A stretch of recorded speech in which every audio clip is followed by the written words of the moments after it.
Live at 9 is honoring Black history throughout the month of February and is a chance to pay tribute to the generations of African Americans who have struggled through adversity and to spotlight those continuing to make a difference today. This morning, we are live with the Director of Creative and Cultural Economy for the City of Memphis, DeMarcus Suggs, and also joining us is Rachel Knox, who serves as a Senior Program Officer at the Hyde Family Foundation. Good morning to both of you guys. Good morning. It is so nice to see you guys. Welcome back to Live at 9 and welcome. Thank you. For the starters. We had you on a few months ago when you first started your position with the City of Memphis. Yeah. You are a few months in. How's it going? It's been amazing. I've been just inundated with love and support for the office, but also just working with so many collaborators across the sectors, whether it's private, nonprofit or public. Like, folks are really supporting this office, like Rachel, which is why we're here. Yeah, I mean, the Hyde Family Foundation, for folks who may not know what you guys do, I mean, you guys have, decades of help for Memphis, but for starters, let folks know what you guys do, the main mission of the Hyde Family Foundation. Absolutely. Our mission is to create a thriving, unified Memphis for all, and we do that through supporting public education, through supporting arts and culture, which is my portfolio, and also supporting public spaces and neighborhoods. And so we really want to focus on how to make sure that Memphis is a thriving city for everyone and everyone has the ability to make Memphis home. Now, you guys have numerous initiatives that you guys have been funding for a while. When it comes to Black creative, specifically, what are a few that folks need to know about for today?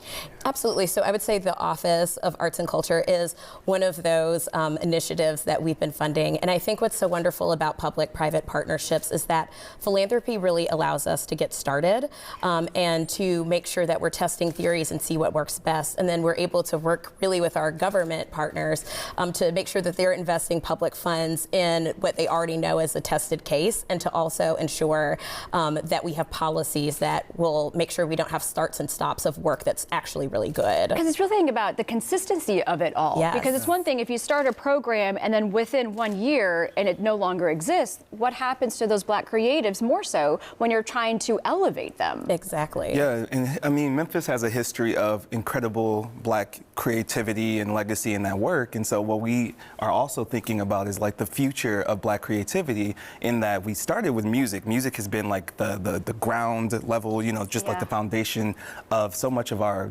country's creativity, like the music that started here. But now we get to say, like, we're a city of dance, we're a city of theater, we're a city filled with visual artists. Entrepreneurship. Entrepreneurs, fashion, Yes. Now, I know that there's a fantastic event coming up in August.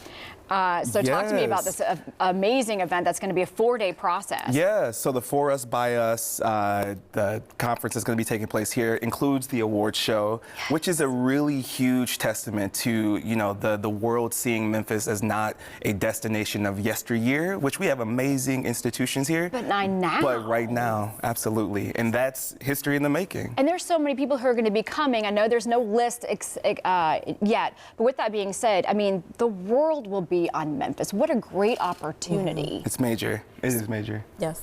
So moving forward with this, what are some of the opportunities that Black creatives can take part in now? Not like future, and I know it needs to be sustainable, but right now, what can people get their hands on? Yeah. I'll say that with the office, like, we're continuing those artist listening sessions that we started a few months ago. What have you learned along the way? It's been an incredible process. We learned a number of things about validation and how, you know, artists they feel validated, what really inspires them to continue to work in this city, and a lot of that is connecting with really strong collaborators. We also learned about the market and the demand for their work. Yeah. So there's an appetite for artist creativity here in Memphis, and it's met with a commercial connection. So there's resources and financial transaction behind that, and so to me that signifies that, like, there's a strong economy that's, you know, ready to be bolstered, that we can really invest toward. Yeah, and so how can artists and organizations position themselves best to be able to receive some of that funding? Absolutely. So I think what is so great, and DeMarcus kind of talked about the three-legged stool earlier, which is that we have already philanthropy at the table and also nonprofits, and now we've added the infrastructure of government, which is so important. And so work has already been done. There are several intermediaries in Memphis who are already dedicated to supporting our sector holistically on the nonprofit side. So Arts Memphis Memphis Music Initiative, Music Export Memphis, which works primarily with individual musicians.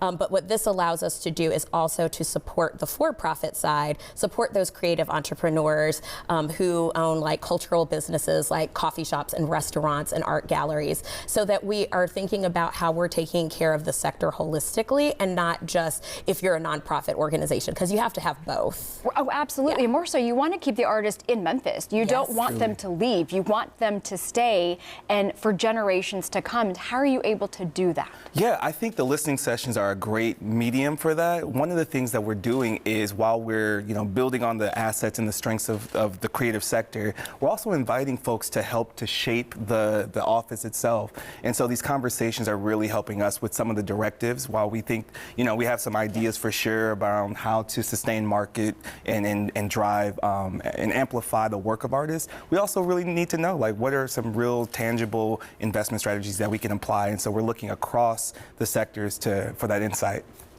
Love that. Both of you, thank you so much, and look forward to seeing you guys even more so beyond 2 years. Yes. Beyond 2 years. Make it happen. Thank you guys so much. Thank you. Of course. Well, there's so much more ahead on Live at 9. A statewide initiative will soon get underway to make our communities beautiful. Coming up, we'll take and talk to basically one of the organizers to learn how everyone can get involved in this major cleanup.